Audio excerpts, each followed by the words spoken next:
spend a couple of hours with us. We are corporate and we are live streaming. So, have we any apologies, please, Hannah? We have, Chair. We've had apologies from Councillors Hawkins, Iqbal, Pillai, Hollier and Owen, and we've got Councillor Paul Davies substituting for us today. Thank you. Thanks, Hannah.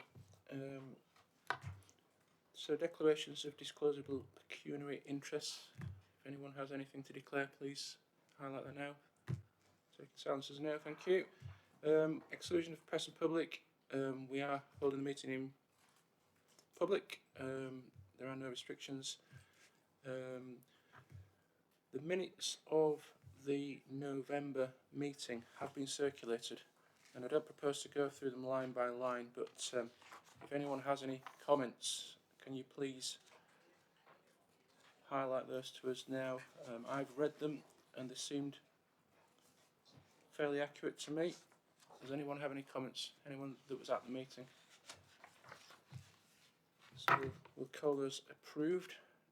And the in-court meeting that was held in January, and I believe that was one that we were doing on Teams. Are we allowed to officially approve these now that we're court? Is that how it works? Not formal minutes. Right. Okay. So we just okay. Cool. So we don't need to do any action with that. So I don't have any particular comments this time, which you'd be pleased to hear. Other than to say thank you all for attending the last 12 months, and we have had a couple of challenges with various meetings being in court, and I think that between Hannah, Callan and myself we'll look to see whether we can make things a little bit easier next time, because some of the challenge we experienced was due to meetings at constituent councils and things. So I don't know what we can do to address that. The only thing I would say is that it'd be nice to see everyone back again, and I'm not even certain I'll be back again in the next municipal year. I hope so. But people in their constituent authorities, it would be nice if the people that were put forward were people that had really got an interest in scrutiny of the West Yorkshire Authority. It's a really important thing. There's a lot of public spending going on, and there's a big agenda now, so I would like to see people come that want to be here, and I'm sure all the people in this room are those people, but that's my only comment. So we'll move on to the main agenda item, and thanks again to the Mayor for turning up and coming to questions. We have done a pre-meet, and we decided that we were going to do a session that was split into essentially 3 subject areas. We've all got the pledges that the Mayor made that are relevant to our scrutiny panel. We highlighted 5 that we think are the ones that we should be concentrating on. So there's about the jobs, the skills, support for business, a new deal and climate emergency with private sector angle. So those are the 5 pledges that we think are pertinent to this particular economy scrutiny panel. So I think without further ado, is there anything that you would like to say before we start with questions? Sorry, I was being a little bit presumptuous there. I'll give you a couple of, we have got a little bit of time constraint as well, so if it could be brief, that'd be really cool. Thank you.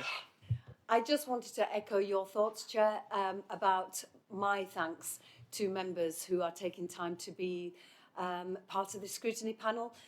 It's really important for me to be able to say to government, we have 3 scrutiny panels. I am scrutinised all the time locally, so I get scrutiny from the centre, from councillors locally here in these sorts of settings, but obviously then finally to the public as a directly elected mayor. But to be able to say, give us more money, government, because my colleagues in the region will scrutinise every penny. And you also, as government, are able to scrutinise too. So it gives me a lot of confidence. We have cross-party scrutiny panels. Really important to make my case that West Yorkshire deserves and needs more funding. Thank you. So we've got, I don't know whether, has everyone got these notes, or is this just mine? Okay, so we've got some We've got some subject areas. I'm going to try my best to keep to time. I'll probably fail. The first one is business support, engagement and investment. So in the usual manner, if people want to indicate they'd like to speak, I'll bring people in. But we have got a couple of sort of, if anybody would like to go through. I'm not looking at anyone in particular, but let's go. I thought it was loud enough. Morning, everyone. Okay, so I'll kick off with the first question. My question's got 5 parts, so I'll go through them, and if you want to quickly make a note. The first one is what support has been given to small businesses throughout COVID and the cost of living crisis as we experience at the moment. Are there any success stories so far of any support that's been provided? How many businesses have been supported? If you can give us some figures, please. How many are estimated to be struggling and need support, but are hard to reach and haven't been reached by WICA support services so far? And what is being done to appeal more to those hard to reach businesses, please? Sorry, it's a bombardment of questions, but That's okay, thank you. And if I may also mention, the request from the committee was more detailed responses than last time. So if the committee are happy, I do have notes with particular figures that hopefully we'll be able to have a deeper dive into the figures that you're actually after. So if I may take the first question regarding small businesses. Well, we have 90,000 businesses in West Yorkshire. Over 90% are SMEs. So it's an area that we want to support because that's where we're going to find our growth. We've dealt with COVID and the cost of living crisis with some determination. And I would say I'd like to thank colleagues at speed. When we're faced with a massive energy crisis, we knew we had to get money out of the door to support businesses and communities. So regarding, in the first instance, COVID, obviously, I wasn't the mayor during the whole of the COVID crisis, but coming in as mayor in 2021, working with local authorities and our growth managers, we had 100,000 payments totaling £296 million. They were made via the local authority grants since November 2020. 13,500 payments totaling 30 million made via the additional restrictions grant, November 2020. And you'll remember that there was a real issue for businesses because businesses that were in mills, for example, who paid their rates as part of their rent weren't able to access funding support. So that's why we really welcomed, and in fact, as a Member of Parliament, I campaigned for smaller businesses to get that support. So I'm really pleased that that extra money could go to those businesses. 1,114 payments were made via the COVID-19 recovery grant. That was totaling 2.8 million. What was really important, though, was businesses pivoting to a digital response. So really pleased that we were able to provide 400 digital resilience vouchers. They're totaling £1.606 million, and they were provided via Leeds City Council. Also, 1,350 businesses benefited from the Small Business Membership Scheme. And that was really important to allow access to legal HR pivoting in a crisis situation to support businesses, the chambers, Mid Yorkshire Chambers, the FSB and others.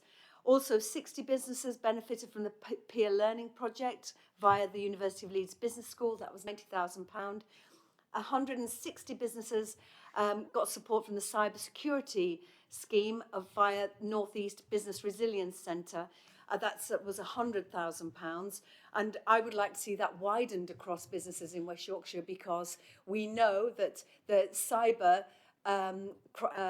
attacks are rising, and we want to support businesses to make sure that they are not vulnerable. Also, people needed to go to a place where they could get advice. So I was really pleased that we had business resilience webinars. 180 businesses benefited from that, and that was £15,000. obviously COVID and then subsequently the cost of living crisis. So I was really pleased to be able to allocate £3 million for the Mayor's Cost of Living Crisis Fund.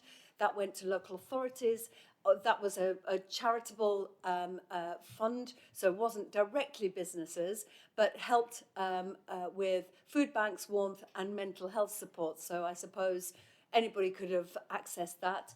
We also had £1 million that was supportive of businesses with the energy costs, the Energy Price Emergency Grant Scheme, and that was short-term, high-impact, fast delivery for businesses and their energy costs. And also, it was, to your point, Councillor, it was really aimed at businesses who'd not traditionally come to us for support, business to customer sectors such as retail, hospitality and leisure. And we know that they are businesses really impacted by the cost of living crisis. And to be able to help them with their energy bills was really welcome. Now, we're in the early stages of developing this scheme further, and the number of applications has really gone up because of the crisis there. And the first grant payments to businesses will be made in the next few days. So based on current estimates of project and grant value, the current pipeline applications is about £1 million, as I've mentioned. And in addition to the Energy Price Emergency Grant, which is an advisory scheme to help small and medium-sized businesses to reduce their bills by becoming more energy efficient. And to the councillor from Kirklees, Councillor Lowe, the excellent Relax bed manufacturers was one of the good news stories that they had oversight from us about how they could green their manufacturing processes, and in so doing they got a fund to help them with their bills. So we were tackling the climate emergency whilst also supporting SMEs in our region. That we had a number of webinars around this emergency grant, and that was delivered to 106 businesses, and one specifically for manufacturers. You will know that manufacturing is one of our sectors I'm enormously proud of, and one that we want to support. And the webinars, Understanding What to Do, was one.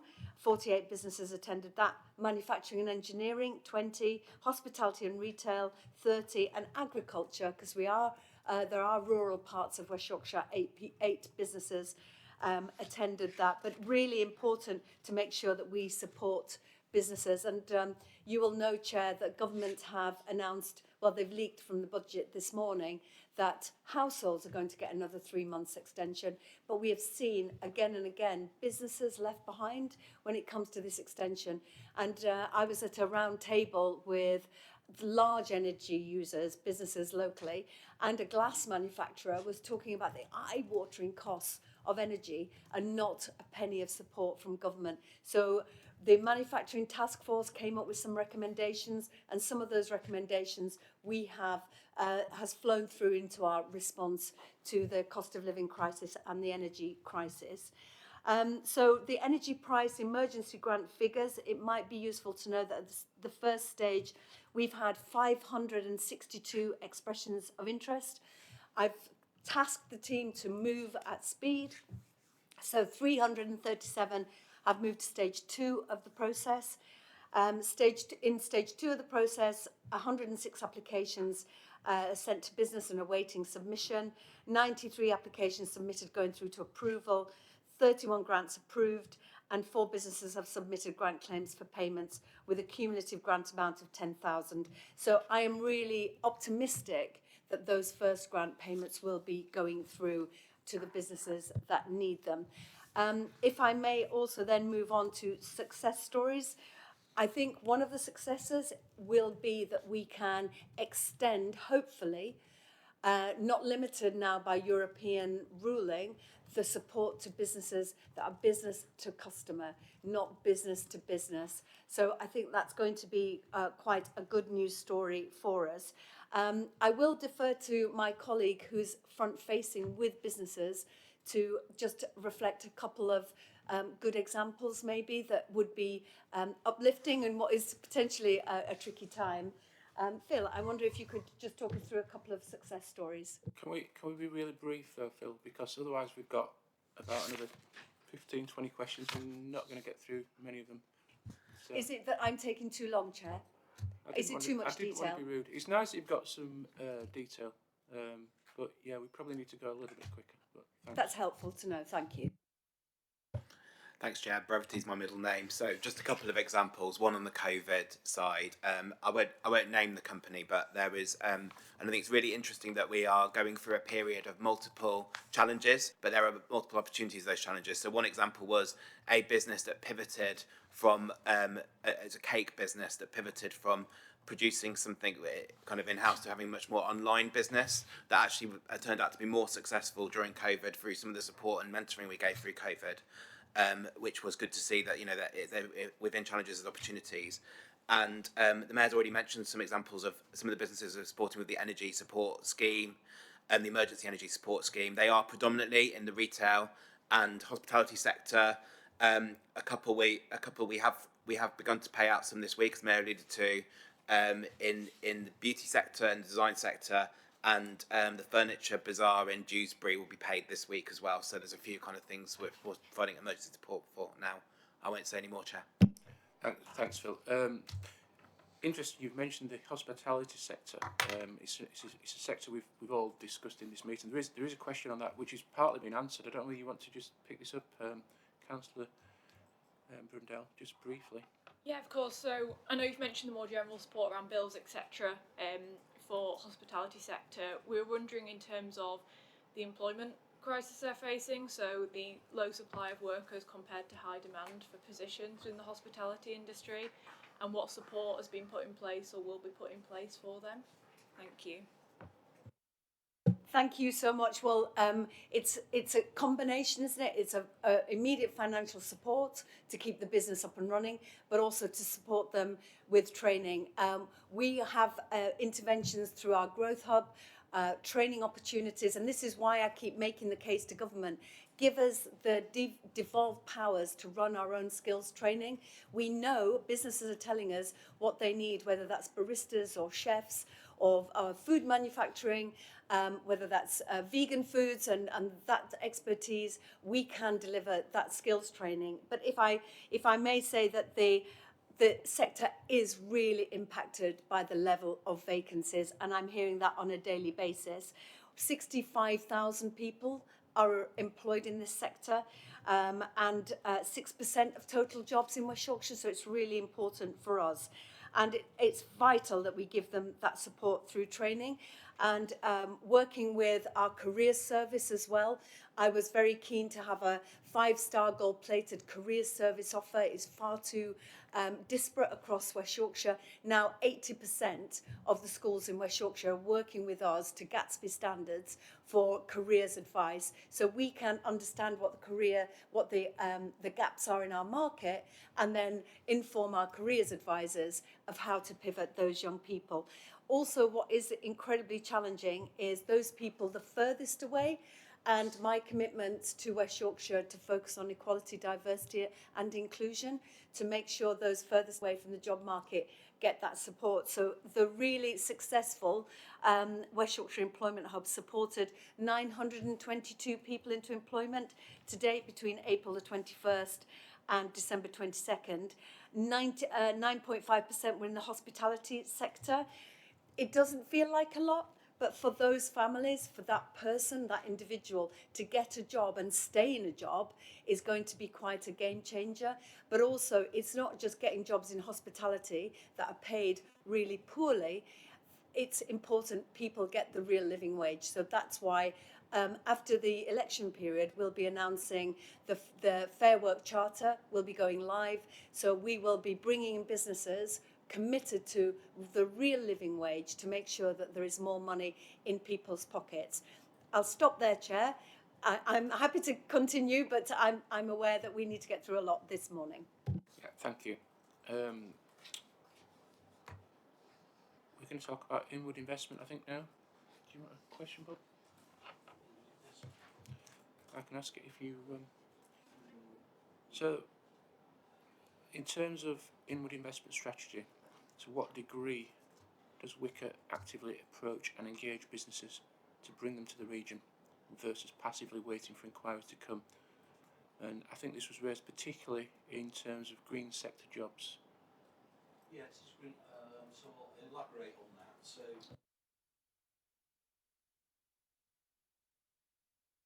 education and skills, and government, in the government's skills for jobs white paper, it's all detailed there.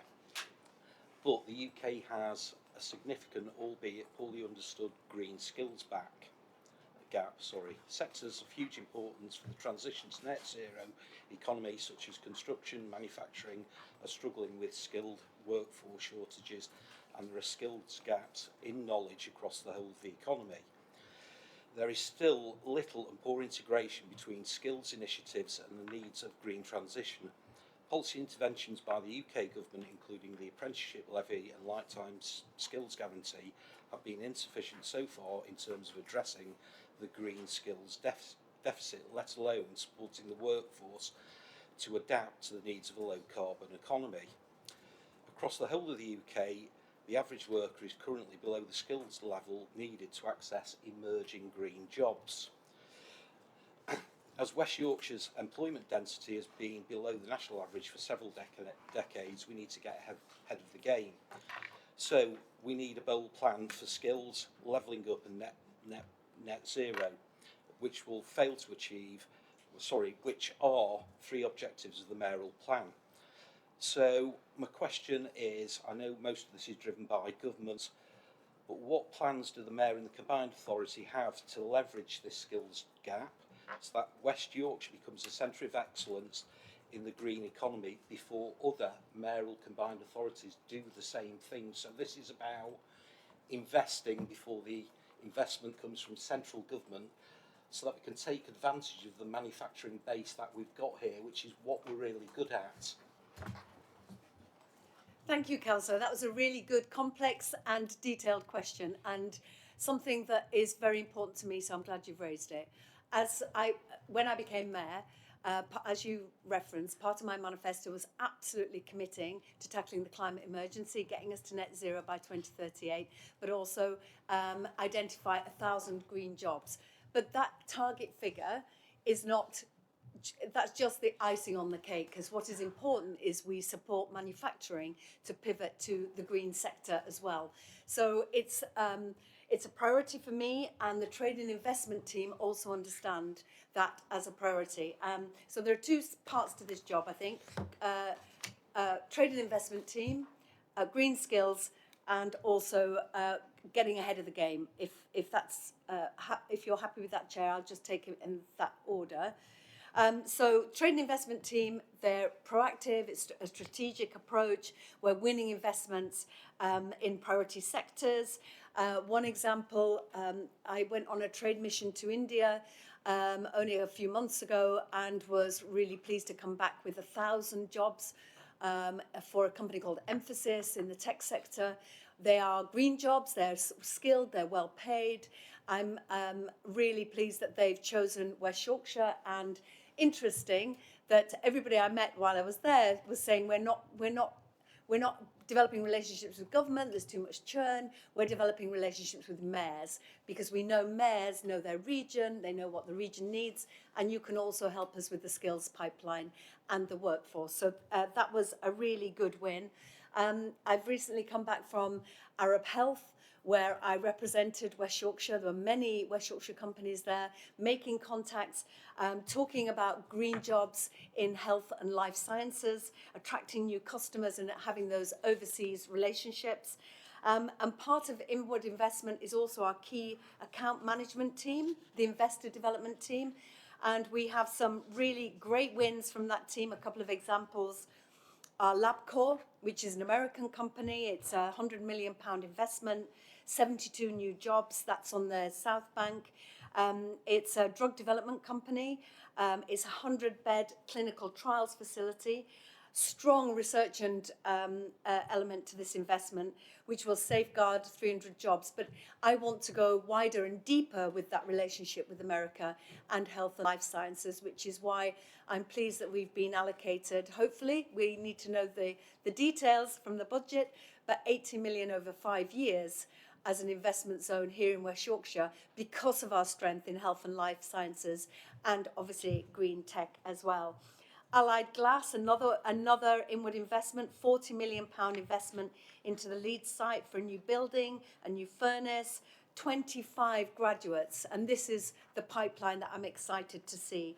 And also engineers upskilling the current workforce and making the site environmentally friendly and competitive, to your point about being ahead of the rest of the world. UK Greetings, which is in Kirklees, £11 million investment. That was significant reshoring from Chinese manufacturing back to our region, back to Dewsbury. And PEXA, which is another high-skilled jobs in fintech, 300 jobs safeguarded. This is an Australian fintech company that, to be quite frank, is such a disruptor. It's blowing up conveyancing and could potentially put some lawyers out of business because they have a new way of conveyancing that is really swift.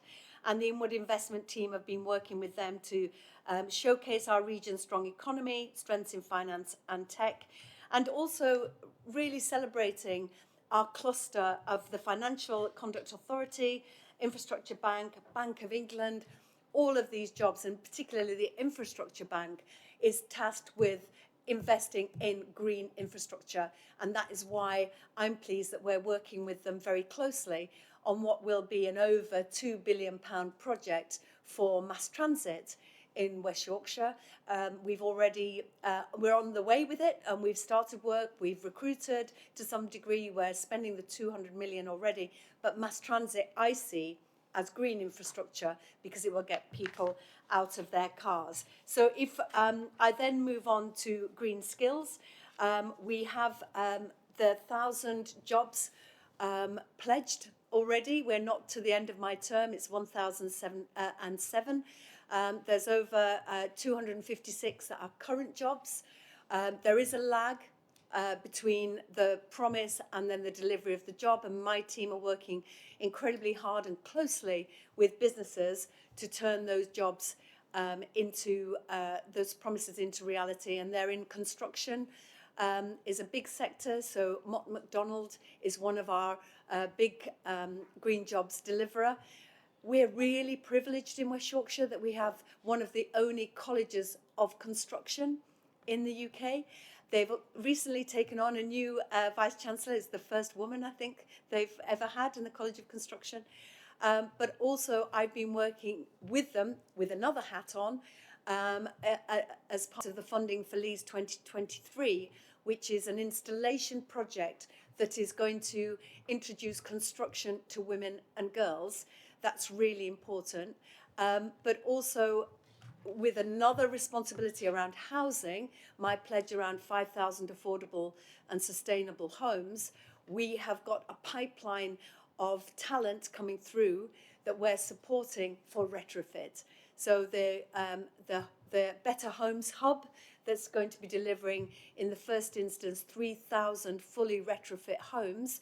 Of course, they're going to need apprentices and trainees and those skilled young people, and obviously people already in the sector that need retraining into the green industries, and we are providing that training. And just finally, to your point about apprenticeships, I'm hearing from businesses it's too complicated, it's too difficult, because they have to organise the training, they have to release them on to go to college. What's been very welcome is our free apprenticeship levy share scheme. So, for example, ASDA had underspend on the apprenticeship levy. We were able to broker for free 10 early years workers to be upskilled to the next level, to level 3. So they are better qualified early years staff, and they obviously then have an impact on families and children. So it's really important to get ahead of the game. As West Yorkshire, in the heart of the North, I believe we can be the broker between Steve Rotherham, for example, on his tidal energy, and then Hull, and the carbon capture that's happening there, and also the Tees Valley, that we can be where, because we're going to need that energy, so we're going to develop those relationships through the mayoralities. I'm chair of the M10, as you know, and having those conversations with mayors about what can we do as part of the whole of the North to be sustainable and to get ahead of government. Working as mayors in the North, we represent the mayor's 22 million people. Just think of what we can achieve if we work collectively, collaboratively on this issue. Now, my understanding is that Hull don't want a mayor. So I'm going to be working with local leaders in Hull to identify how we can support them from our waste to heat, how we get that carbon capture pipeline sorted. It's still not completely worked out how it happens, but we are absolutely on the front foot when it comes to innovation. And just finally, Chair, the innovation part of my role is really important to me. Those new ideas and supporting new ideas to tackle the climate emergency. We've had 2 innovation festivals. We've got the Mayor's Innovation Prize, which is coming to an announcement, £10,000 for a young person who's going to solve give us a solution to the climate crisis. And we've developed, and I was really pleased to develop with Innovation UK, a West Yorkshire Partnership Plan where Innovation UK will help us with our innovation sector. So there will be more to discuss in our next scrutiny committee, but very happy to take questions on the green agenda as well. Thanks for that. So we sort of segued a little bit into jobs and skills. Just really quickly, before we leave business support, just a really brief question, and it's from somebody that couldn't be with us today, Councillor Hawkins, and he was asking about the Creative New Deal and how has this progressed and what supports for creative industries has there been from the authority? I'm sad that you've said to minimise my reply, because this is an area of great interest for me and I could talk about this all day. We have allocated, I think it's 15 million, is that correct? We're an indicative amount for the committee. We have, for the first time ever, a committee set up with practitioners across the region.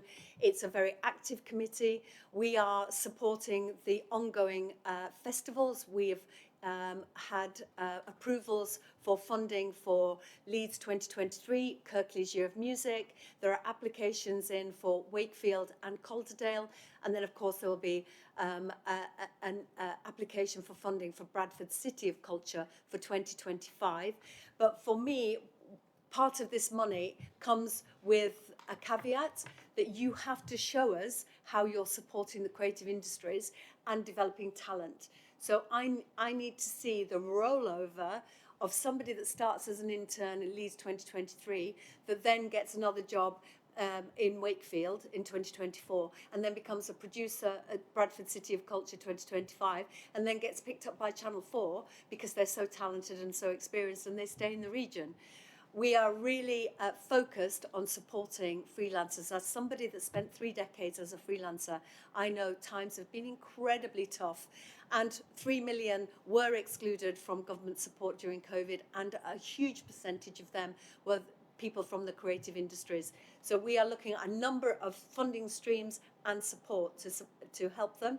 One is creative social prescribing, where if you're a musician, you can also work and be paid to provide music for those with dementia or young people, helping them through depression or whatever, to enable creatives not to leave the sector because they can't pay the bills and they have to get what my mum used to call a proper job.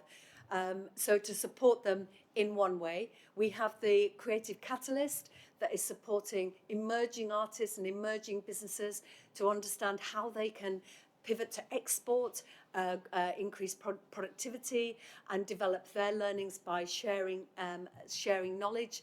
And also this isn't just focused on creative sector, it's also sport. And there are a number of really powerful voices on my committee and how we are working. There are things in train, how we're working with people who are delivering for young people's sport. And if I may just finally add, the Creative New Deal also sits across my role as Police and Crime Commissioner. So our intervention with the Mayor's Community Safety Fund, which is over £1 million of the proceeds of crime, so money taken by criminals from our community, is given back by myself to community interventions. We've upped the money to £8,000 per project. A fair number of those projects have a creative element. So it might be a play focused on the safety of women and girls. It might be Safety in Music, which is a Kirklees project, which pivots young children, young people away from crime into becoming music producers.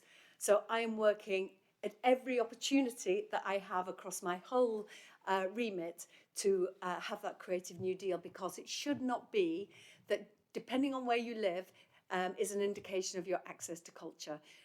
Everybody should have access to a cultural life for well-being. It's about regeneration, skills, it's about our place in the world, and it's about our identity. Thank you, Chair. Thank you. I thought you might like that question. Just a comment, really, that we're going to move on to jobs and skills. I think your point about keeping talent in the area is pertinent to a lot more than just the creative sector. I think we've talked about that in this panel quite often, and it's something that I think is really important. I'm not asking you a particular question here. I just think it's an observation that all of us that are involved in local politics, to whatever degree, I think it's important that the people that are trained in whatever industry, in my area of Kirklees, we've got a textile heritage and we've got engineering heritage, etc. And if we're training people in the right industries, in the right, in the sixth forms, in the colleges, in the further education establishments, and then we've got jobs for them, that's quite key. So that's an observation, it's not a question. We're going to move on to more specifically about jobs and skills here. I think we've probably covered the one on green jobs, probably, but members feel free to chip in if you think I'm going too fast with this. Councillor Smith, thanks. I think you've got a couple of questions anyway, haven't you? I think Yeah, the green one's probably covered. I'll leave you. I think the green jobs has more or less been covered. Thank you. The question I wanted to ask is about the impact of health on the workforce, especially on the over 50s. Following COVID, a lot of people left the workforce. What are we doing to sort of get them back into the workforce? And also, what are we doing about that deficit of skills? Because, a lot of these green jobs that, I'm glad to see that a lot of them will be for younger people, but a lot of them could possibly use transferable skills of the older workforce, and that is quite worrying and it's quite important.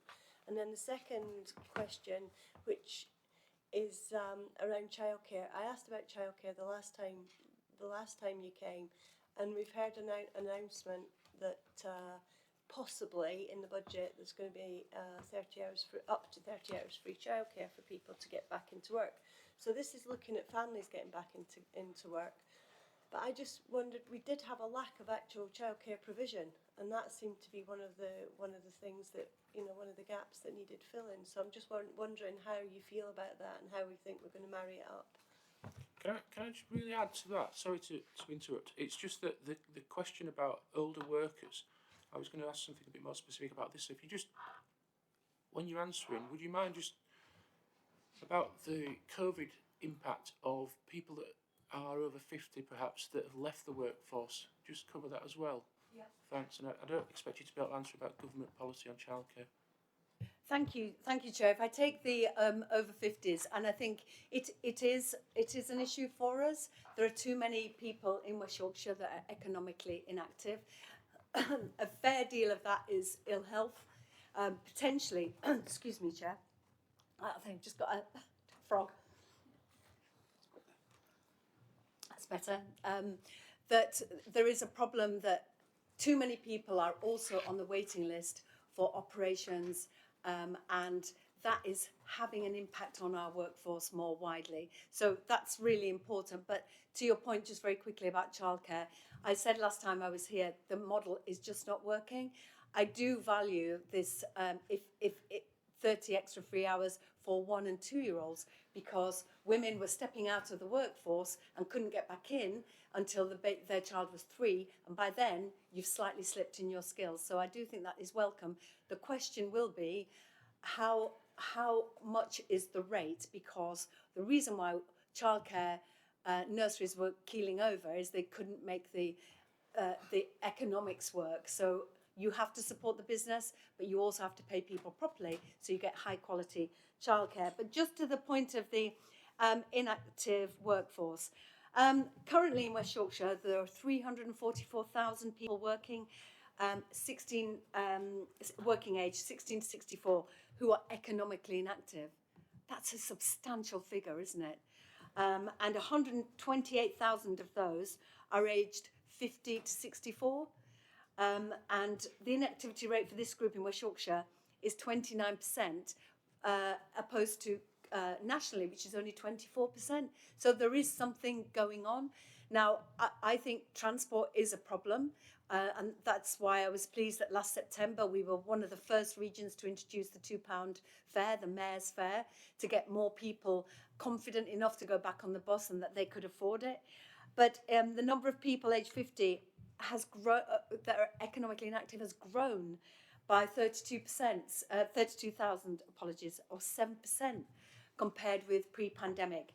So there's something going on here, and that's why our interventions with the Employment Hub, with the restrictions we're putting on funding, that we're widening out opportunities not just to young people, but to people coming back into the workforce, is really important. Now, the issue is that there's many tens of thousands pre-COVID who will now be at retirement age, so will not be coming back into the workforce at all, because they will have retired during that period.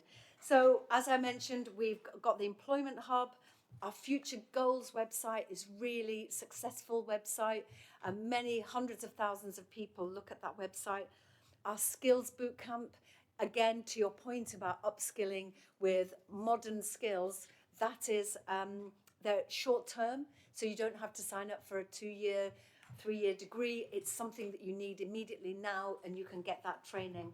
But it's clear that we have an issue with over 50s, and it's going to be a priority going forward for me, because we've got to get that talent back into the workforce.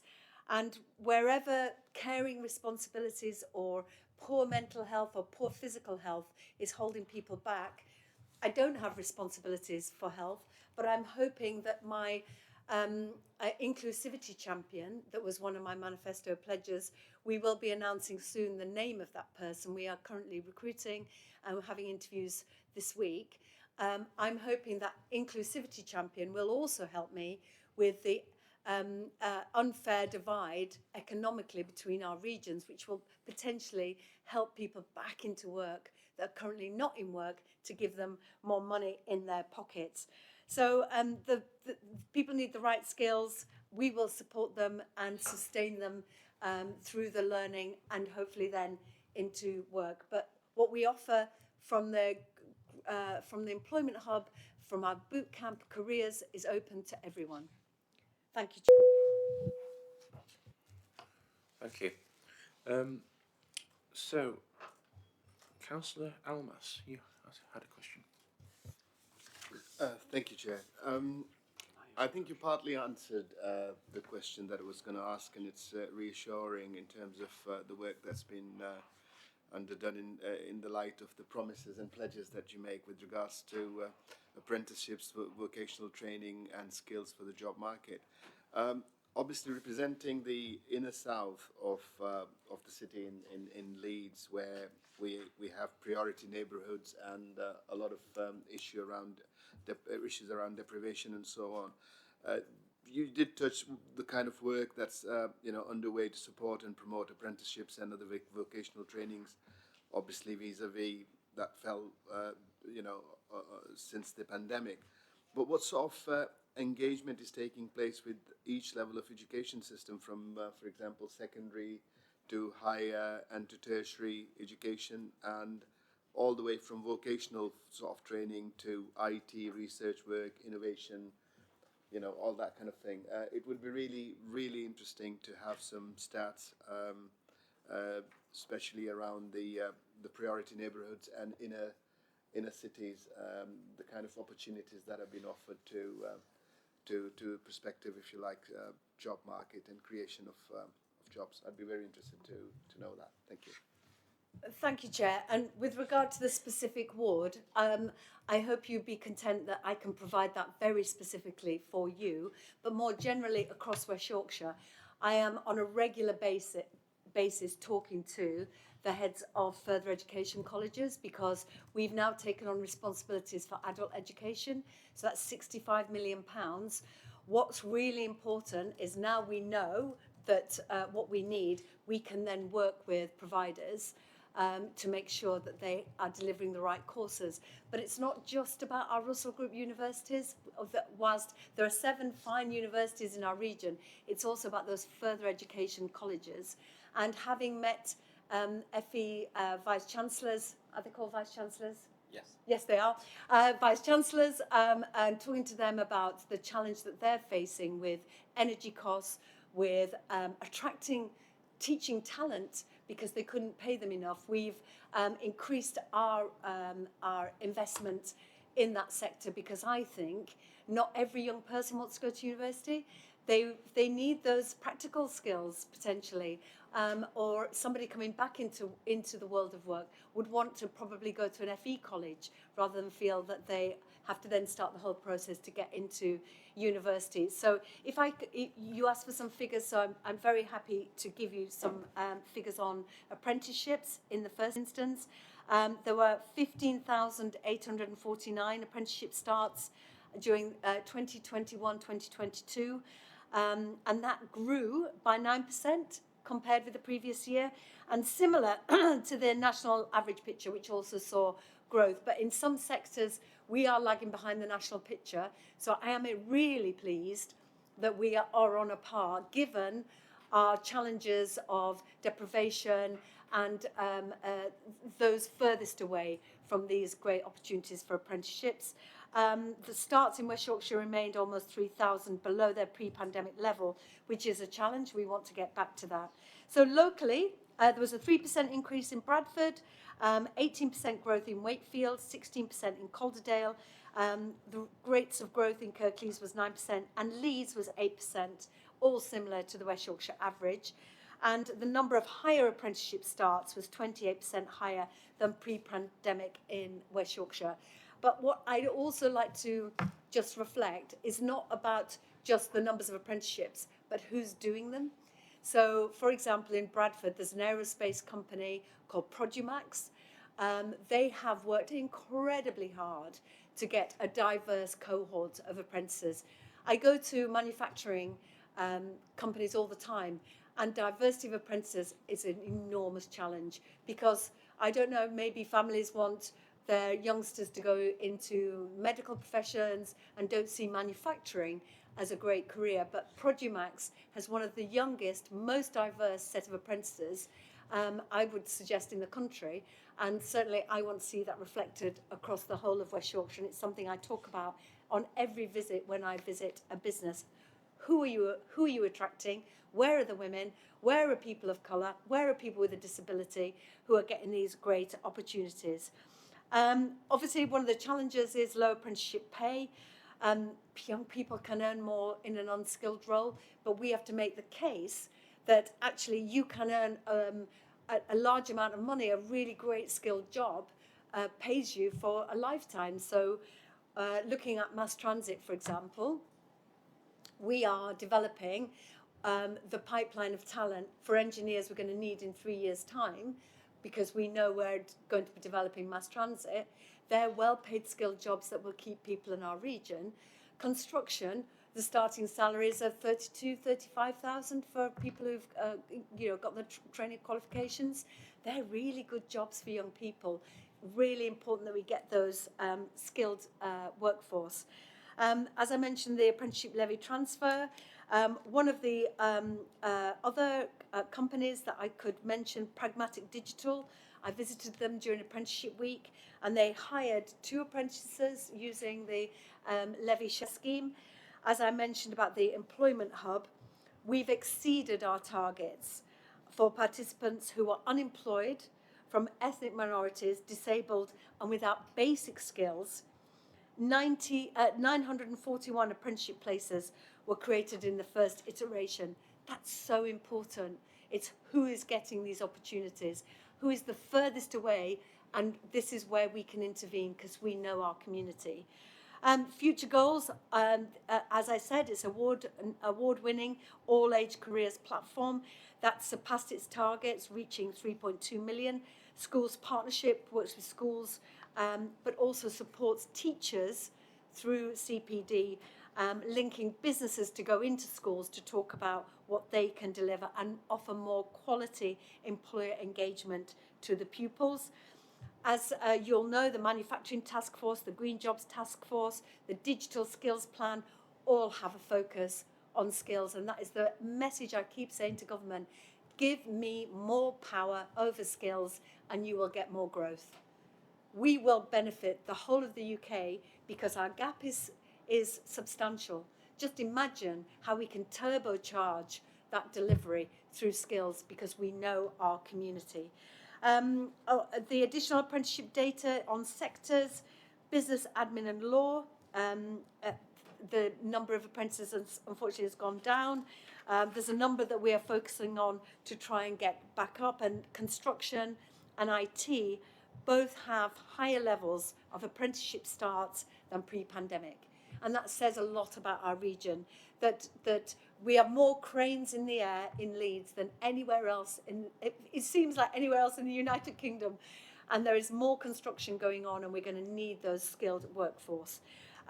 Within our own organisation, if I may just very quickly, Chair, we've got to get our own house in order as well. When I joined, I didn't feel that we reflected our ambitions for the rest of the region. So we've got 25 live apprentices.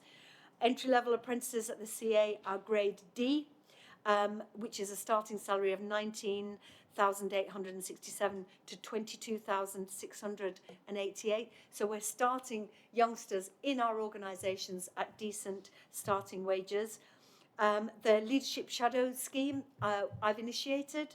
So we are trialling it in the Inclusive Growth Department, where junior staff are shadowing myself, senior leaders, Deputy Mayor, the LEP Chair and directors, and staff attended careers fairs. We need our staff to be upskilled, and also facilitating student placements. I did that as a Member of Parliament.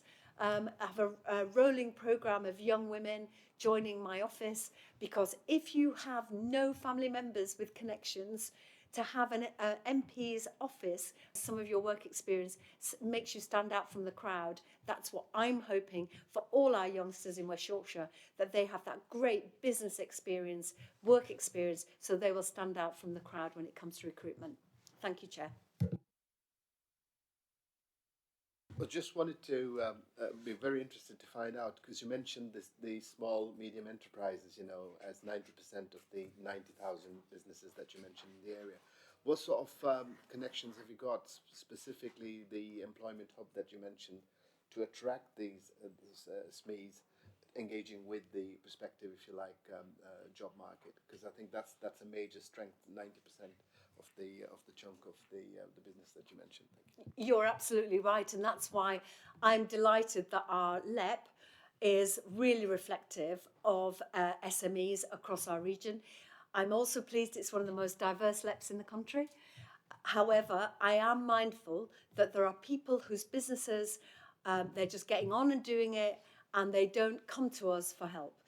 We are working really hard to get the message out there with our growth hub, our growth managers, who are we fund but are sat within local authorities so that they know their region, supporting SMEs and introducing them to funding streams, grants, loans, training, and so on.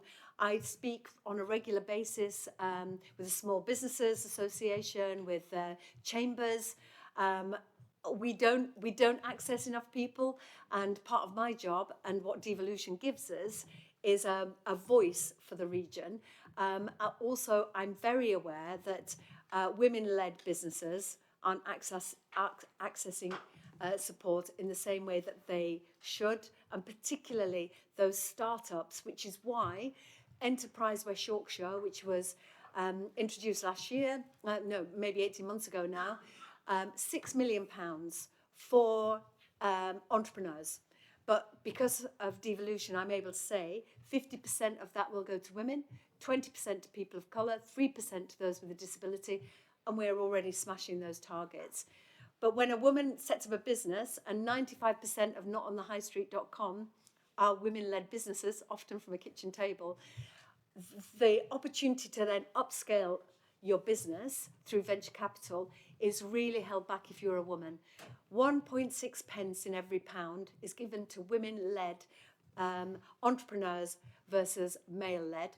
If it's a partnership and there's a fella with you, you get 12p, so an extra 10p. And I want to change that.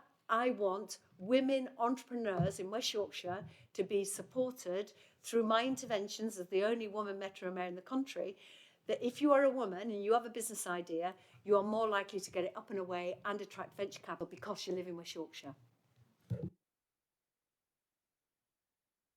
Okay, we're going to do one more question on this topic. I think, Councillor Campbell, did you want to come in? Can we just explore a bit more this issue of economically inactive, which does seem to be a particular issue, I suppose, around that loss of skill. So I think in particular of the was it 158,000 you mentioned who are between 50 and pensionable age. I suppose the question, there are a couple of questions. Number one is, has any work been done to find out why they're economically inactive? And has there been, have we actually had any success getting some of them back into work, other than they may have been pressurised by financial problems? And I suppose, just picking up your point in relation, which is just slightly off field in relation to apprenticeships. You say there are 15,000 starts. I suppose the question we might ask is, how many of those lead to full-time jobs? Thank you. So there's some detail required there that I will just throw this over to my colleagues. But what's been really helpful is that we've got our research and intelligence team that do a State of the Region report every year. And we focus on particular sectors in more depth. So the year before this one, it was women and girls. This one is diversity and looking at taking that data that's been really helpful from the team. Economic inactivity is so the definition is neither in work nor actively seeking work, and so it's distinct from those that are unemployed. So it's quite hard to understand who is actually looking for a job and who isn't. But the reasons for inactivity: looking after the family or the home, and that's to the councillor's point about childcare being too expensive. Obviously, students, retired from paid work, temporarily sick or injured, and long-term sick.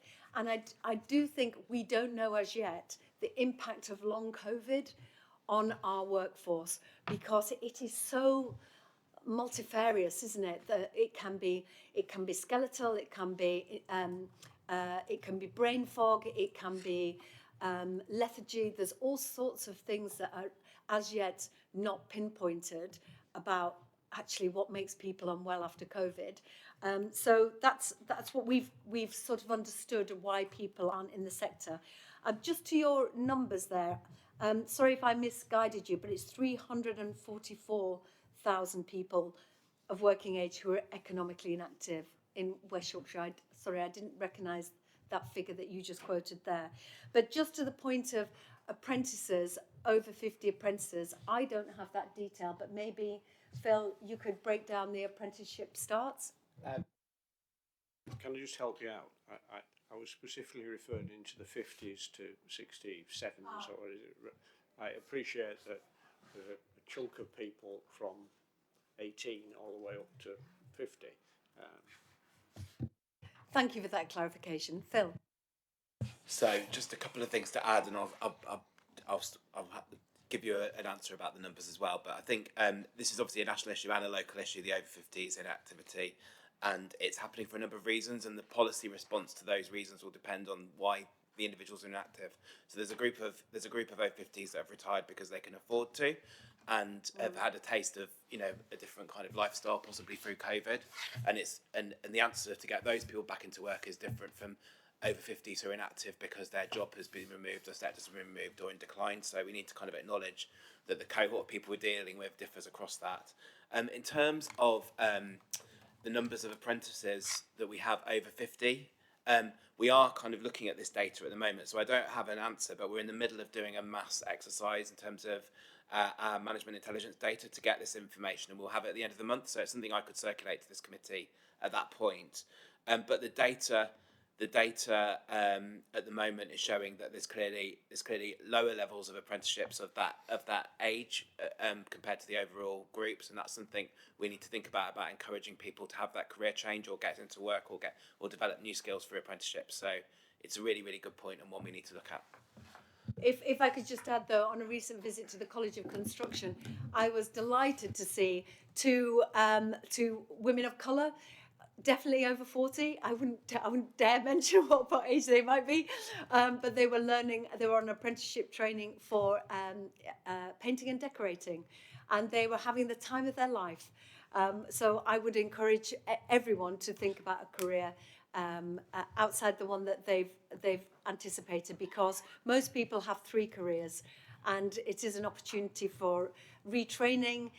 We have a substantial number of people who work, for example, in boiler installations. We are working with companies to give them the training so that they can then deliver the ground source heat pumps or the energy solutions, the hydrogen solutions we're going to need for the future. So it's not just those who are economically inactive, but those who potentially may be useful with a different skill set.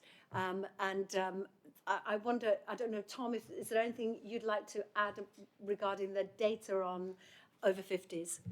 Yeah, just to add, in terms of the kind of scale of the numbers, if you like, we're looking at sort of between 30 and 40,000 over 50s that have become economically inactive in the 12 months to September 2022 compared to pre-pandemic levels.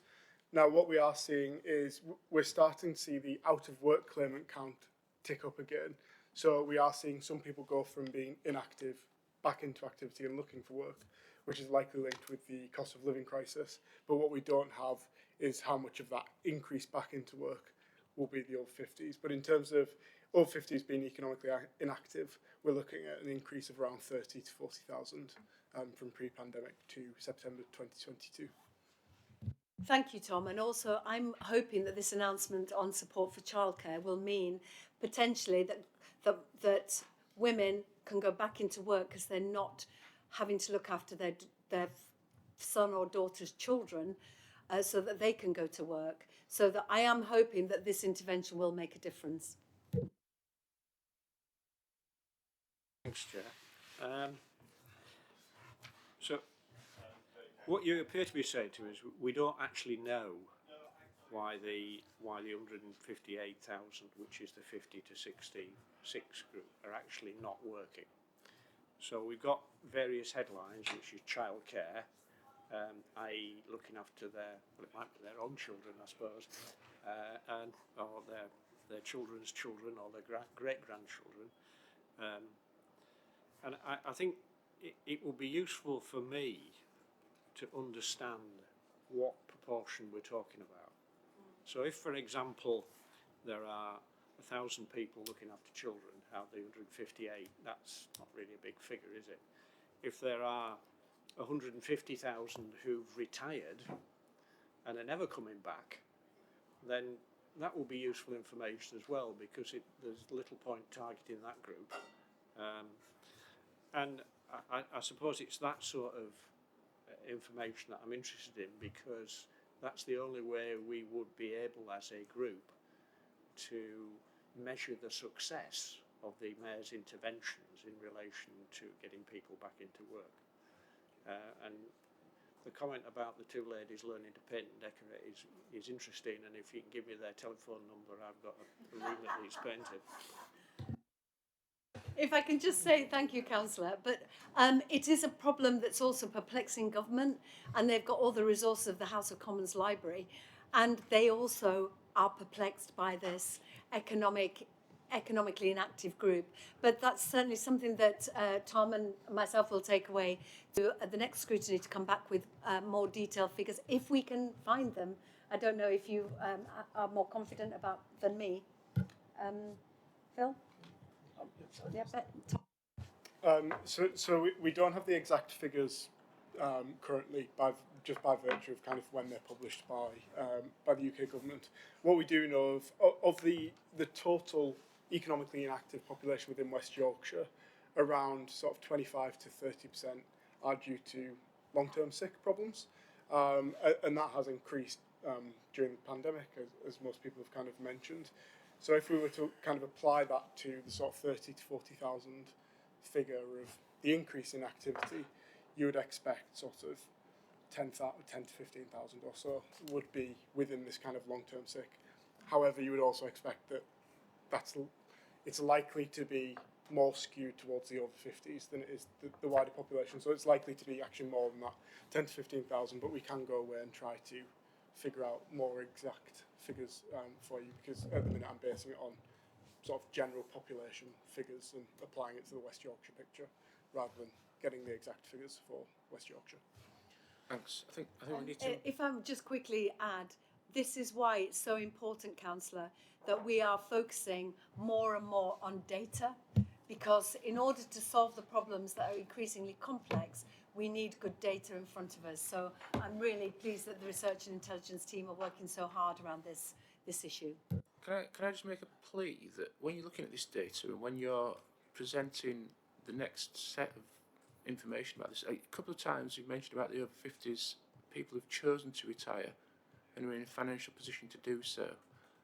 I don't know how you're going to get these people to want to go back into work, and I don't even know whether you should be trying to get these people to want to go back into work. The category of people that are out of work because of whatever circumstances to do with COVID or whatever it may be, absolutely they need support to get back into work. But if somebody decides they've got the funds to stop working, are we going to change their mind? And do we want to change their mind? I don't know. Is that a direct question? Yeah, I suppose it's an observation, but do we need to waste time doing that with people who want to stop working? I think it's a broad picture, isn't it? That those people who potentially had a business, did well, retired at 50, they've skills that our community could use, and if there's a way that we could bring them back into the workforce to share their skills, maybe. We are struggling to find people with expertise, for example, in construction, because they can earn more running their business or working on site than they can teaching. So what I see this as an opportunity to share skills and to drop the ladder for others. I'm just thinking about myself and my shoulder. I don't know if I could go onto a building site at 52, but one quick question, Councillor Davies, and then... I'll try and be quick. I think very important to understand the reasons behind this. And I would say, for me, certainly the 50 to 64 area, for me a key issue has been the pressure that people have been working under for some considerable time, covering more than one role, lack of empowerment sometimes in many areas, and being expected to be hugely agile, but at the same time under massive pressures in terms of, you mentioned financial pressures as well over the number of years there. So you're seeing lots and lots of nurses, doctors even, literally burnt out and leaving, teachers the same, not and younger teachers, but also older teachers in particular. So I think that is a significant element of what we're talking about. And that sort of links, but that's a bit broader, bigger issue for government as well as us regionally in terms of how we address that as well. But for me, it links into an area which I'm interested in hearing from yourself in terms of what we're doing and what you're doing to encourage the development of cooperatives so that individuals start to feel that they have some control of their working lives, that they have something that they benefit from and feel part of an overall team without being pressurised externally, if you like. So development of cooperatives in the region. Well, I'm a labour and co-op mayor, so I do believe in the value of cooperatives and social enterprises. I'm working with the Co-op UK. We've taken advice with our growth hub managers to talk to businesses that potentially, for example, look like they're struggling, and rather than a management buyout, do you want to be a cooperative and can we help you work that out? It is far too complicated to set up a co-op. Now, every funding opportunity we have has a cooperative opportunity there. If you want to set up a co-op, we will have funding and advice for you. There's no doubt about it. And working and spending time with some of the biggest co-ops in our region, they're really effective. They pay better.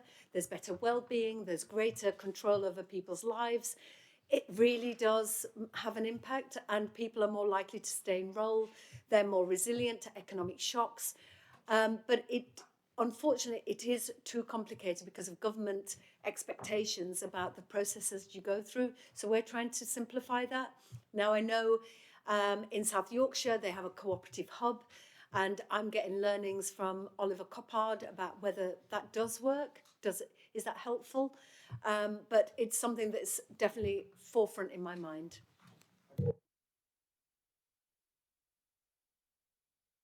Okay with that? Thanks. So we're probably doing okay-ish for time. The subject that we've got heading next is something we covered to a degree. So it's funding projects and projections. So I'm going to just, rather than try and go through in order, I think because we've partially covered some of this as we've been discussing, I'll just pause and let people come in. If somebody wants to indicate they'd like to ask a question, and that's probably the best way to do this item. Councillor Smith, you were first. Yeah, I'd just like to know what the impact of the spending freeze on some of the larger projects has been on the pledges, on the mayoral pledges. That, you know, due to inflation, there was a spending freeze on some of the SIP. I'm not sure if it affected SIP directly, but some of the major capital programmes in Calderdale and elsewhere. I just wondered how it's impacted on the pledges. Thank you. Thank you so much for the committee. We have faced an extraordinary inflation challenge, and I tasked all of our local authority leaders, and I'm really grateful for them and their hard work with their teams, to identify what projects were currently underway that could be pipelined and be ready for the next funding streams that come from government.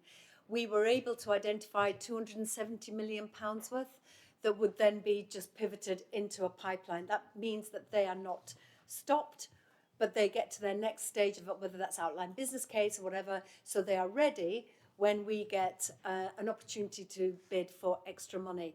It has been an enormous challenge, and in Calderdale particularly, it's heartbreaking to see that Calderdale won money from the Levelling Up Fund for a leisure centre that now they can't build because of the inflationary costs.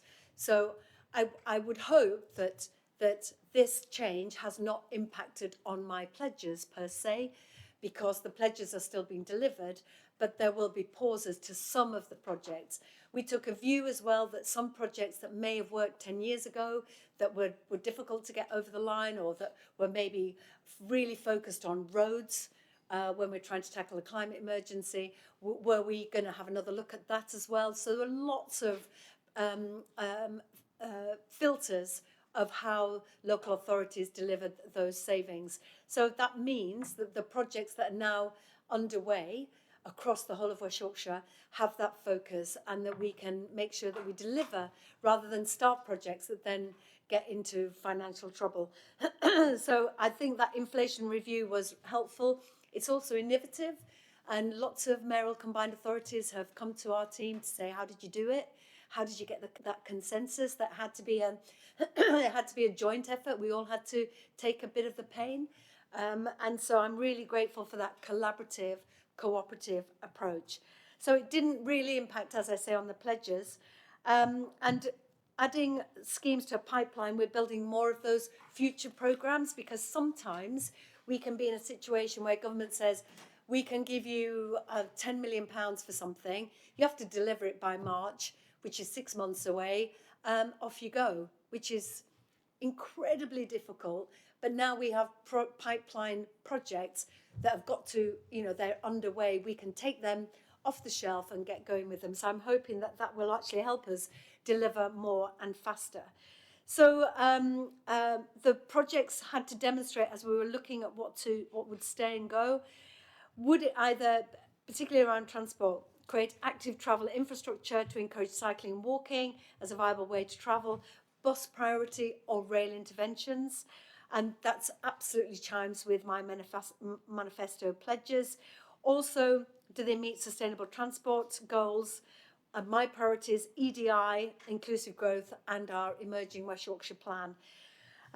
Also, the Employment and Skills Committee increased the adult education budget, as I've mentioned, to address those inflationary pressures on further education. And also, devolution allows us to refocus from learner numbers towards the impact that learning interventions can have and how they support residents to maximise their potential and move forward in life. So I'm hoping that the interventions around digital skills, increasing level 3 skills. As you know, we made a decision that those eligible for free training were not just those on the minimum wage, but the real living wage. So there were many hundreds more eligible for training. So that investment in adult education and further education, I hope, will also help me with my manifesto pledges. But I'm happy to take further questions on that, but I'm just really, really grateful to my partners that everybody took a hit and the pain was shared. Thank you. I'm going to just pause again. Bob? Yes, thank you, Richard. I've been looking at the impact of, the economic impact post-COVID, and one of the things that's coming through and filtering through into the numbers are declining rail passenger numbers, an ongoing decline in bus passenger numbers, fewer people commuting to city centres for work, which is having an impact on smaller businesses, hospitality, high streets, things like that, but they're also affecting some of the larger services, and it affects every single area of West Yorkshire. And some of the headline things are things like arts and entertainment, office admin.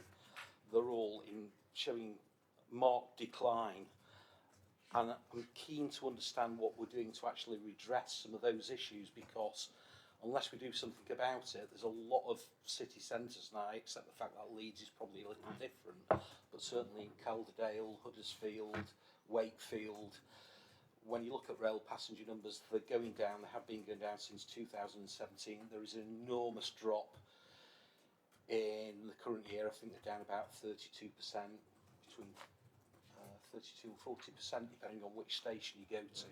So it's what are we trying to do to encourage people to come back to our city centres to support some of these businesses that quite clearly need the support. Thank you, Councillor. And you're right to raise it, because it is incredibly troubling that Leeds City Centre is one of the biggest cities to be hit outside of London, that we have seen a real economic impact to the outcome from COVID, but also the change in work patterns. So there's a couple of things. One, the mayor's fares. So I'm trying to get more people travelling on buses. It's not helped by bus companies reducing routes, so that's a challenge. Rail, we know the east-west challenge between Manchester and Leeds, but we have seen recovery at the weekends over 100%, I think it's 110% of pre-COVID footfall. So we are saying we need to invest in Leeds City Station and our city centre as a place to come with your family. For anybody that saw the dinosaur exhibition across Leeds, that's a thing that brings in families over and above shopping and retail. Arts and culture, to your point, is absolutely right that is a sector that is being hit. Now, it's really confusing because the sector's been hit economically, but we are investing more in arts and entertainment, and actually the numbers of people experiencing culture are going up. So there's a bit of a disconnect there. I also think it's about our city centre offer and supporting pubs, for example, to pivot, to have music venues, to have a separate offer. That innovation, as I spoke about earlier, is how we get out of this crisis. It's an enormous challenge, but it's transport, but it's also about skills, because to your point about the economy, I can only thicken the labour market, so that's more people with skills, more able to get to jobs, if I have control over the skills agenda, so further devolved powers over skills, but also local control over transport. Because I'm doing my bit, whether that's training bus drivers because the bus companies have told me they need drivers, whether that's supporting a campaign for recruitment, 1,000 drivers, trying to get women to become drivers, working with the bus companies so that they offer, for the first time ever, they've been recruiting part-time drivers, and guess what? More women are applying to become bus drivers. So I'm doing all I can in my power, but this is a global issue about city centres. However, one benefit is that people are potentially staying more local. So the nighttime economy is really booming, for example, in Batley, because people are working from home and then maybe going out for something to eat. Or there are smaller boutiques and beauty businesses and so on, taxi companies and so on, locally that are potentially doing better. And coming out of COVID, one of the communities that was the fastest to get back to retail delivery was Huddersfield, because I think Huddersfield has got its own ecosystem in a way, that people live and work in Huddersfield, and they were back shopping and enjoying the entertainment that Huddersfield's got to offer. So it's a challenge for all mayors and for all civic leaders, I think, across our region. I would say culture is the way we do it. We bring offers for families and people to come and enjoy themselves in their downtime, and that is the way that you support retail and also bars, restaurants, and so on. I don't know if my colleagues want to say anything about city centres. Tom? Yeah, so as the Mayor said, there will be, to an extent, a displacement effect of, instead of coming to the city, a substitution effect, sorry, instead of coming to the cities, people are spending more locally. As we're all aware of and talked about earlier on, we are aware of the challenges facing the hospitality sector, the COVID hangover, and also when we've looked at liquidation statistics, the arts and entertainment and recreation sector is overrepresented in there, because for the energy support package, they only get the kind of base level of support. They don't get any of the enhanced level of support, as well as the fact that, you know, they've had 2 years or 18 months or so where earnings were incredibly low compared to what they were. So the sector as a whole is facing quite a sharp challenge, but as the Mayor alluded to, weekend travel is up on baseline levels, which suggests that people are wanting to use their leisure time to actually sort of do more stuff, move about a bit more, and also the nighttime economy has recovered generally as well, which is good to see, albeit the sector as a whole is facing pretty substantial challenges still, with the energy bills, low footfall during the week, as well as 2 years of sort of more perilous financials. Just to add just briefly to that, in terms of the office-based kind of footfall during the week, Leeds was clearly the most hit by that, as the mayor's already mentioned. But we're seeing kind of things happening in terms of investment in new kinds of offices, which hopefully will bring more people back in. So there's the building over the road. Lloyds Bank made an announcement yesterday. They're moving their Leeds HQ to a different building, but keeping similar workforce there, but supporting them differently. And we're also seeing kind of positive signs in the districts as well, particularly thinking of Bradford and One City Park. I know there's interest in that building. So it's a different kind of daytime economy in terms of people, but I think that culture offer and that daytime offer is still important, but it will be different in the post-COVID ways of working, and the change in office and the investment offices will accommodate that. I just think that it's a very difficult position for everyone, isn't it? This, because I know this is nothing to do with one person's responsibility. Like, so it's not the mayor's role, it's not the local authority's role, it's not the government's role. But you know, these seismic events in history have often changed things forever. And you know, there are a lot more people work remotely with Microsoft Teams nowadays. Who can fix that and make the, you know, it's not. Anyway, that's an observation. Audrey. Yeah, just on that, I mean, what about the policy? Because I think all of what you've said is about things being more localised. So to me, it's more about getting people living back in cities, like living properly in affordable homes, because we know that, you know, people on lower incomes spend money more locally. So I just wonder what sort of policies are there around making sure that, you know, blocks of flats and things like that that go up. I mean, we've got a lot of empty buildings. I mean, and I think part of Calderdale sort of vision is to try and get them back into sort of habitable spaces so that we can start, you know, using the town centre as a local shopping area. And I think, you know, it might be in localities, but I suppose I wondered, you know, what's being done about. Is that something that you sort of agree with? I absolutely agree with it, and I spent a wonderful day with my daughters who came up from London in Halifax, and we had a hopping time. There's so many bars, it was really lively, and I was really pleased to be there. But for me, the bringing housing into city centres is really, really important, but it is the type of housing. What you don't want is rabbit hutchers, really expensive for only students or the very wealthy. So we've got to make affordable housing a priority, as I have done. That was one of my pledges, 5,000 affordable homes.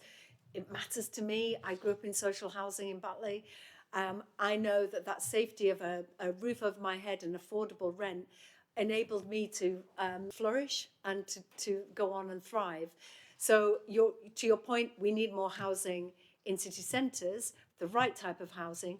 But I also think that one of the success stories of one of the many of Calderdale is the Peace Hall, that what is offered there is free. So whilst we are seeing an erosion of and it's really difficult for the creative sector. And in fact, our committee wrote to the Chancellor to this point that COVID and a cost of living crisis has meant people have less spare money in their pockets, so they're not going out to enjoy entertainment. That's where the Mayor can step in, because we can fund projects that then are free entry, so that everybody, whether that's public art, sculpture, whether that's opportunities for dance or drama or music, festivals and so on, so that everybody has a chance to have that cultural life. And not just for, you know, to see the different jobs that they could be, but it's actually just for joy and well-being in what has been a very difficult couple of years.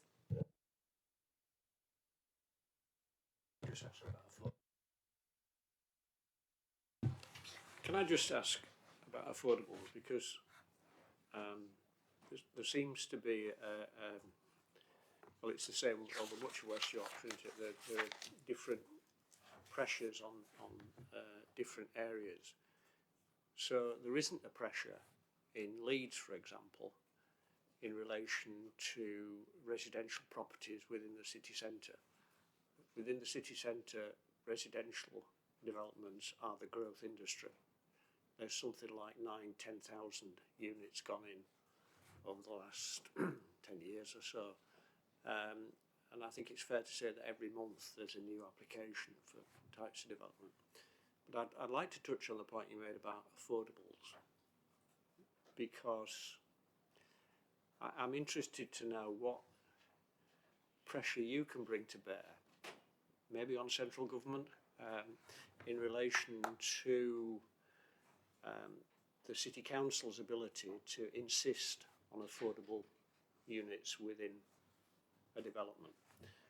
Now, all councils have policies, but then we hit this magic thing called affordability. And I think it's fairly safe to say that just about all the developers in the city centre of Leeds claim affordability as a reason for not providing affordable units. And the district valuer is constrained by government, which says that they must make at least a 20% profit. And so I'm just wondering, and that's a plea perhaps from me because I sit on the plans panel, can you bring any pressure to bear on central government to effectively say, you know, this is a crisis, affordability is a crisis, and we need to ensure that not just the odd council house gets built somewhere, but actually there's a consistent policy across, well, all West Yorkshire would be nice. Well, I couldn't agree more. And where I can have substantial influence is on the brownfield housing pot, which is 89 million, where I can work with housing associations, and uniquely in West Yorkshire, housing associations, I think it's over 10 now, have come together as a West Yorkshire housing partnership to help me deliver my 5,000 affordable sustainable homes. So we can find blighted land, land that is too expensive for these developers that want to make money quickly, and we invest in that clearing of that land in preparation for building. And I can say to the housing associations, this is what I'm expecting. Where are the affordable homes? Where's the sustainable homes? And because we're in partnership, we can have an influence. Now, that's not enough. So I'm really pleased that we will be launching a strategic partnership with Homes England. They are sat on influence and money. And I think this partnership is going to really help us deliver, to your point, about the quality of homes, and also unlocking for local authorities that are told by developers who potentially are land banking or saying they get to the point where they're in delivery and say, oh, well, we've run out of money, we now can't deliver the 10, 20 affordable homes we said we would, to give them more leverage as well. But I think it's absolutely right that I raise it at the highest level. And when Michael Gove came to our region, I did on the margins, I had a conversation with him about housing, that we get money and investment, but actually because of the value of our land, Bradford, for example, or Huddersfield, we can't deliver what the government wants us to deliver. I've suggested surely allow us to collect pots of brownfield land, bring it together in an economic case, and as a group, then we can fulfill your economic expectations. But unfortunately, they said no. So every single development has to go through the whole rigmarole of proving that it's a BCR of 1, isn't it? You know, there are lots of projects that don't hit that threshold because of where we're based, because of our value of our land. So it's a challenge, but I want to reassure the committee that I do raise this on a regular basis because the way it's structured at the moment does not work for us. But I really hope that collaborating with partners, whether that's housing associations or Homes England, that we can do more ourselves without waiting for government. Thanks. How are we doing for time? Are you okay? Stay another 10 minutes? Sure. We're running out of time anyway, but Paul? I think this is a fairly straightforward one, hopefully. Affordability, I love this term affordability, and the term affordability at 80% of market rate is not affordability. So I'd like to understand what the view is, obviously of yourself and the Combined Authority, about what we are driving or what you are driving as affordability. And I understand there are constraints, and I understand That's the government definition around that. But I'd really like to understand, are we taking that further forward in terms of, and somebody mentioned council homes and truly affordable homes where people have a genuine start in life? I mean, I agree with you. I think 80% for some families is too high. There will be many who are working but on universal credit. It looks like the government are going to raise the cap, so there will not be extra money that needs to be found in order to pay your rent, which I think is a good thing. But also I think the sustainable part of my pledge and my commitment is also about where is the housing. Is there a bus stop outside so that you can get the cheaper fare to get to work? And you don't need to own a car. How can we make it cheaper for you? And of course, our interventions for families, as I said about the 3 million cost of living crisis, trying to support local authorities to do their best for the most vulnerable. But it is not a perfect solution. And I do know that for many, once they've paid the rent, by Thursday, they've run out of money.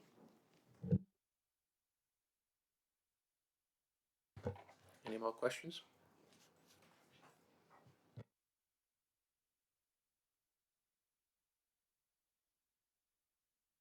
May I say, if there are further questions, Chair, that you have specific queries about your particular ward, please do feel free to contact us and we can send you more detailed data.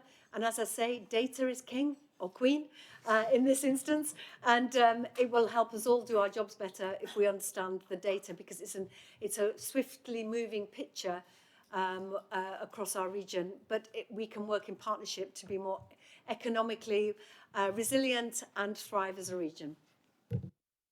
Thank you.